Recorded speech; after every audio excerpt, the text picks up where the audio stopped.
Bonjour et bienvenue sur cette nouvelle vidéo. Pour cette deuxième vidéo, on va parler des outils de l'IA qui existent. L'idée, enfin la première vidéo, c'était surtout pour introduire le sujet, voir l'impact au niveau du marché du travail, des missions et des métiers émergents. Aujourd'hui, je vais être un peu plus spécifique. Je vais vous expliquer les outils qui existent et les plus utilisés en 2026 de l'IA. Dans un premier temps, dans cette vidéo, on va surtout voir les outils généralistes comme ChatGPT, Cloud, etc. Je vais vous expliquer ce que chacun des outils fait pour nous, les possibilités et surtout un petit comparatif pour voir le meilleur outil le plus complet pour travailler de manière efficace. Je vais vous expliquer point par point. Donc, l'idée, c'est de rester sur des vidéos d'introduction sur le sujet. Après, on passera bien évidemment à des tutos un peu plus pointus. Mais dans un premier temps, il faut comprendre le sujet, l'impact. Et là, essentiellement, parce qu'il faut savoir qu'il y a une multitude d'outils IA. Là, je vais surtout parler des outils généralistes, parce qu'il y a des outils dédiés au business, il y a des outils dédiés à la production audiovisuelle.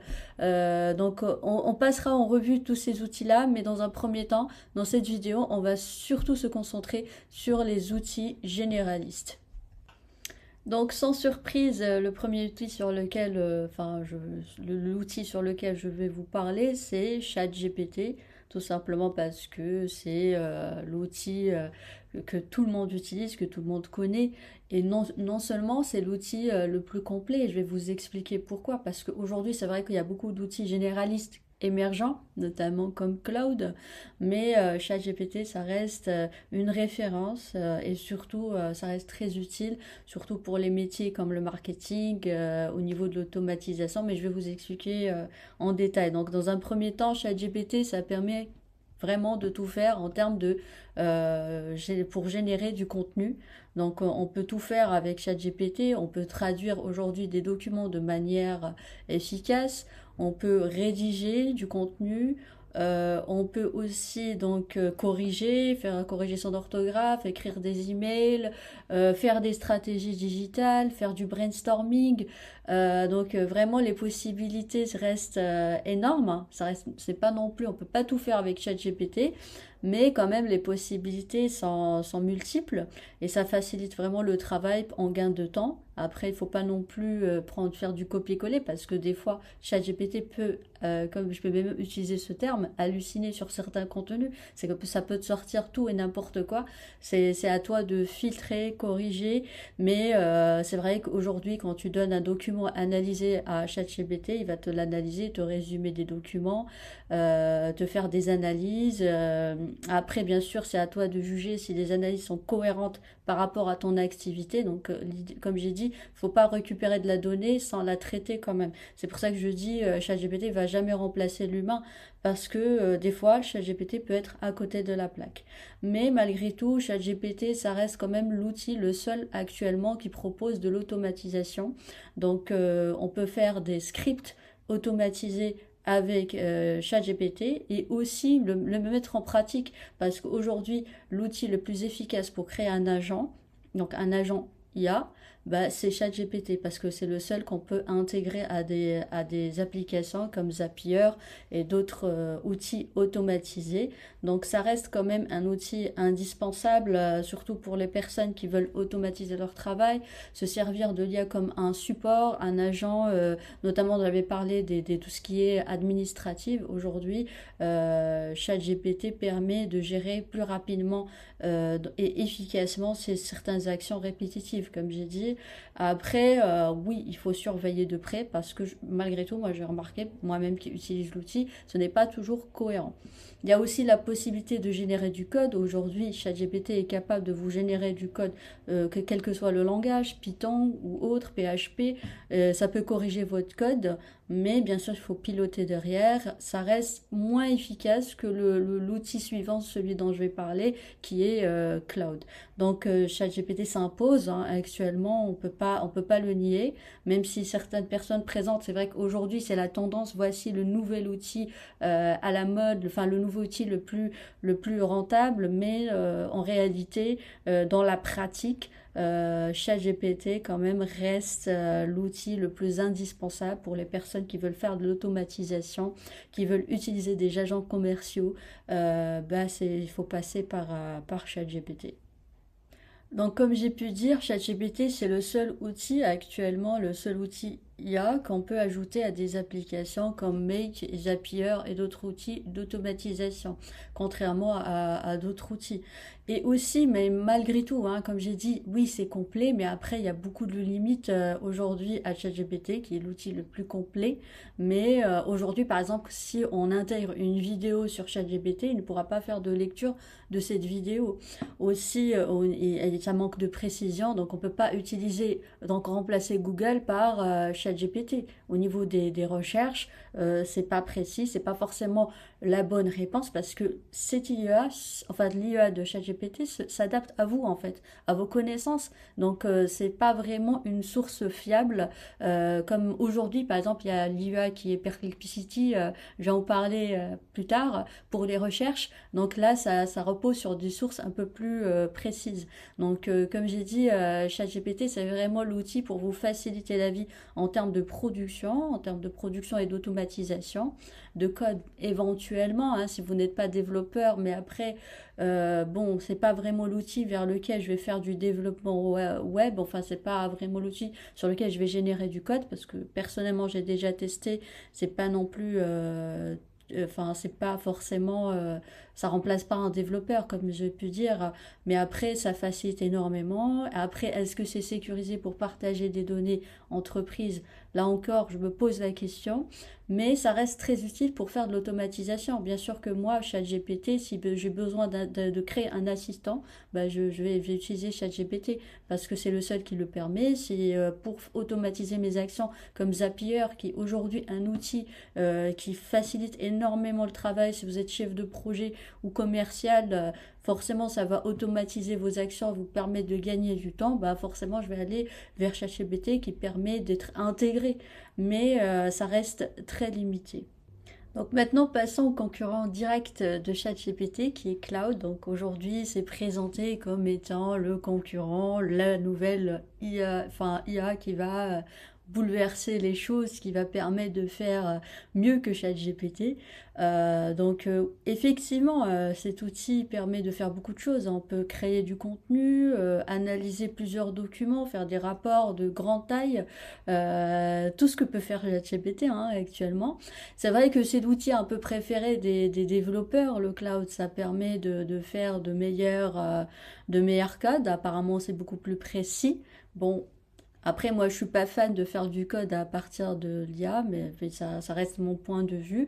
Mais c'est vrai que oui, il y a de meilleurs, c'est meilleur. Enfin, ça peut te corriger ton code en tant que développeur. Si tu passes par Claude, forcément, c'est un meilleur résultat. Donc, c'est beaucoup plus pertinent parce que, en fait, cet outil est concentré sur la production. Donc, il ne peut faire que ça actuellement. C'est qu'aujourd'hui, il n'y a pas d'extension, on ne peut pas l'intégrer à d'autres applications. Donc, il peut pas être adapté contrairement à ChatGPT.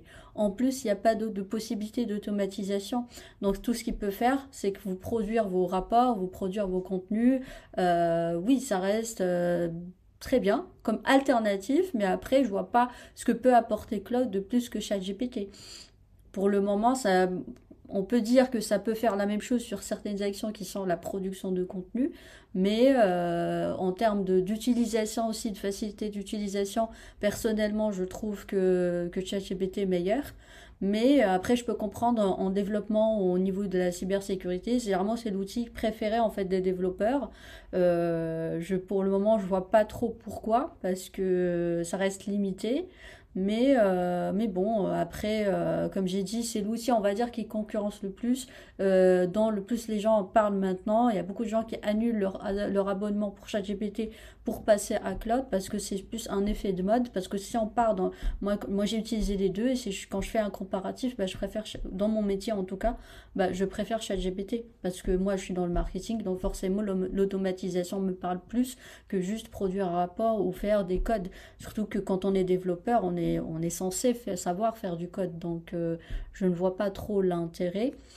Après, si certains ont besoin de gagner du temps, oui, forcément, Cloud s'impose comme étant un outil quand même qui n'est pas à négliger, hein. Si vous ne voulez pas utiliser ChatGPT, bah, vous pouvez utiliser Cloud qui est parfait comme alternative, mais après, c'est que vous dites non, forcément, vous n'allez pas utiliser d'agent, vous n'avez pas utilisé d'automatisation et vous n'allez pas l'intégrer à vos applications. Parce qu'aujourd'hui, qu'on parle d'automatisation, on ne parle pas directement de l'outil ChatGPT, c'est qu'on passe par Zapier ou Make pour faire des automatisations. Donc, Cloud, on ne peut pas l'intégrer. Donc, je ne vois pas trop l'intérêt. Mais si on doit parler d'une alternative à ChatGPT, bah, Cloud s'impose comme quand même un acteur qui peut être intéressant. Donc le prochain outil, si vous êtes familier avec l'environnement de Microsoft, forcément vous le connaissez et la plupart des entreprises aujourd'hui sont sur Microsoft, donc forcément Microsoft Copilot, ça vous parle. Donc c'est l'IA la plus adaptée dans cet environnement-là où bien sûr ça permet de faciliter énormément le travail, notamment pour avoir des résumés de réunions, plus besoin de son petit papier et crayon. Bah aujourd'hui, cette IA vous permet d'avoir l'ensemble des sujets qui ont été discutés dans une réunion. Il y a aussi la possibilité de produire des PowerPoints, de rédiger sur Word et aussi d'avoir des analyses sur Excel. Donc c'est vraiment l'assistant parfait pour faire vos tâches sur Microsoft. Après, si on doit faire un comparatif avec les deux outils que j'ai cités précédemment, Cloud et ChatGPT, forcément, on peut pas, il n'y a pas de concurrence. Forcément, c'est moins créatif que ChatGPT, ça n'a pas la réflexion de Cloud et c'est très limité. On est plus sur des tâches liées à Microsoft, ce qui est normal. On est dans l'écosystème de Microsoft, mais après, ça reste indispensable. J'ai déjà utilisé, c'est très sympa, surtout pour avoir des observations en faisant son rapport sur Excel. Ça reste très utile, un gain de temps et aussi je l'ai utilisé aussi pour des réunions Teams où il y a de la traduction. Par exemple, une réunion en anglais, on a besoin de sous-titres en temps réel sur une réunion. Ben là, justement, Copilot vous permet de générer la traduction, d'avoir votre rapport de réunion que vous pouvez partager à votre client tout juste après. Donc ça reste très utile, hein. Je ne dis pas que ça ne l'est pas, bien au contraire, il faut l'activer, il faut l'utiliser. C'est très bien, hein, surtout si vous êtes dans cet environnement Microsoft, donc il faut le maîtriser et je trouve que c'est très utile pour la production de présentations.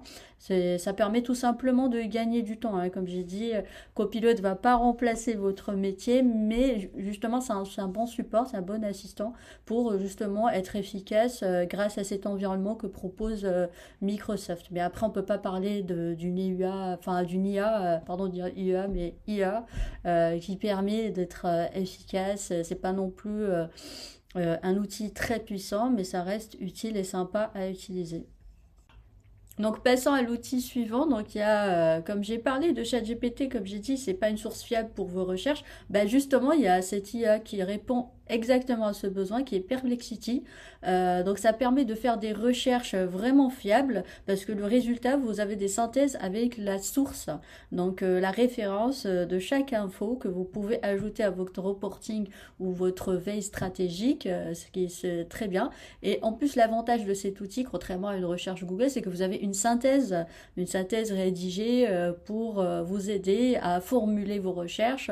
Donc ça reste un outil assez utile pour avoir de bonnes sources. Et aussi, ce qui est bien, c'est que c'est des sources très récentes.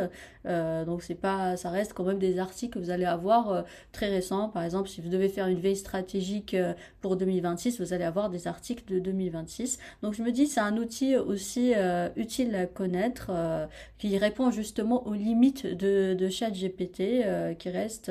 Donc après, c'est pas un outil créatif, c'est pas un outil automatisé, mais ça reste un outil sympa à connaître si vous avez des recherches à faire. Donc passons au dernier outil IA généraliste. Donc il y a Gemini, donc sûrement c'est un outil qui vous parle si vous travaillez dans l'environnement, enfin l'écosystème de Google. Donc c'est un peu pour moi similaire à Copilot de Microsoft. Donc tout ce que vous pouvez faire sur Google Drive, donc c'est un support qui peut vous aider pour analyser des documents, donc des docs sur votre Drive, corriger, générer des observations, des documents. C'est intéressant, mais après, ça reste quand même lié à l'environnement de Google, hein. On ne peut pas l'utiliser en dehors, forcément. Mais après, ça peut permettre aussi de combiner la recherche Google et IA. Enfin, bon, c'est très utile pour les personnes qui travaillent avec Google, mais ça remplacera pas, comme j'ai dit, c'est pas non plus un concurrent pour ChatGPT ou Cloud. Donc, il reste quand même les deux IA les plus performants à ce jour, mais c'est bien de les connaître, hein, ces outils-là que je viens de citer.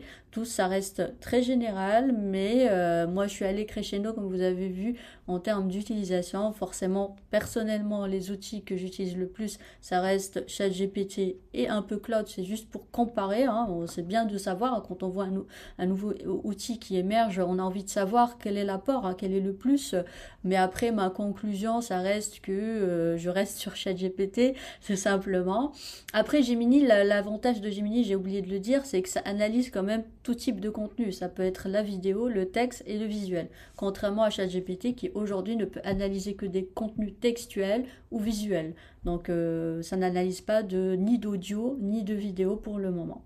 Donc voilà, globalement, donc ces outils-là, ça reste quand même très utile. Si on peut utiliser chacun, enfin tous, hein, on peut tous les utiliser, hein. Rien ne prive. Enfin, par exemple, moi j'utilise ChatGPT, j'ai testé Cloud. Bon, pour moi, je vois pas toujours l'avantage par rapport à ChatGPT. J'utilise Copilot et l'un n'empêche pas l'autre en fait. Ce qui est important, c'est de connaître la différence entre chacun pour justement mieux s'orienter et les utiliser efficacement. Donc voilà les outils existants généralistes IA. Donc là vous pouvez voir, vous pouvez distinguer en fait entre les outils, comprendre le position de chacun et surtout l'utilité. Pour moi l'un ne remplace pas l'autre, hein, tous restent utiles. Donc si je peux résumer globalement tout ce que j'ai pu présenter donc durant cette vidéo, ChatGPT ça reste l'outil le plus complet au niveau de la création, l'automatisation, aussi le seul qui permet d'avoir un agent actuellement. Claude, sa force, c'est sa pertinence d'analyse, sa capacité de production, donc ça reste utile si vous êtes dans la production, moi j'irai plus sur Claude tout simplement. Il y a Copilot sur Microsoft, si vous êtes dans l'environnement de Microsoft forcément, ça permet donc l'efficacité, plus d'efficacité en entreprise. Il y a le Perplexity, si vous avez des recherches, des veilles, bah forcément vous allez vous diriger vers cette IA parce que c'est tout simplement vous avez des résultats avec des sources récentes surtout et fiables. Et en dernier, Gemini, Google, l'environnement Google, bah forcément, si vous êtes dans cet environnement-là, je vous invite à découvrir cette IA qui reste utile. Donc, comme vous pouvez le voir, ça reste intéressant. Chaque outil a sa pertinence en fonction de votre besoin. Moi, dans mon métier, je préconise ChatGPT. Je vois pas l'intérêt de changer ou de basculer sur un autre outil juste parce que c'est à la mode de changer ou de se dire tiens il y a un nouveau outil donc c'est forcément meilleur. Non, il faut comparer, il faut voir ses avantages et surtout chaque IA, elle va vous permettre de performer par rapport à votre métier. Donc il faut se dire qu'est-ce que je fais? Est-ce que c'est vraiment fiable pour moi? Est-ce que c'est vraiment utile pour moi dans mon domaine? Donc voilà, moi. Et aussi, vous pouvez travailler avec tous les outils, hein, si vous voulez. Vous pouvez travailler avec ChatGPT et pour la création et travailler avec Cloud pour tout ce qui est contenu, rédaction de contenu et de report, tout simplement. Donc j'espère que cette première vidéo sur les outils généralistes, parce qu'il y a d'autres outils, hein, comme j'ai dit, il y a une panoplie d'outils IA. Donc là, c'est dans un premier temps, ce que je voulais vous présenter, c'est vraiment les outils généralistes. Il faut vraiment distinguer parce que l'un ne remplace pas l'autre. Et c'est important parce que souvent les gens font de la confusion, se disent bah, je vais utiliser celui-là au lieu de celui-là ou tiens ça c'est nouveau donc c'est meilleur. Non, faut voir quand même l'outil le plus complet et surtout par rapport comme j'ai dit à votre besoin à vous. Et surtout, moi, le message que j'ai envie de partager, c'est que l'IA, c'est vous-même en fait. Ça va pas vous remplacer, elle s'adapte à vous et à vos besoins. Donc n'hésitez pas à bien choisir l'outil et peut-être diversifier votre utilisation aussi. Donc la prochaine vidéo, ça va être sur le prompt IA, comment faire un prompt efficace, comment vraiment devenir expert par rapport à justement ce prompt. Et donc je vous dis à très vite pour la prochaine vidéo. À bientôt.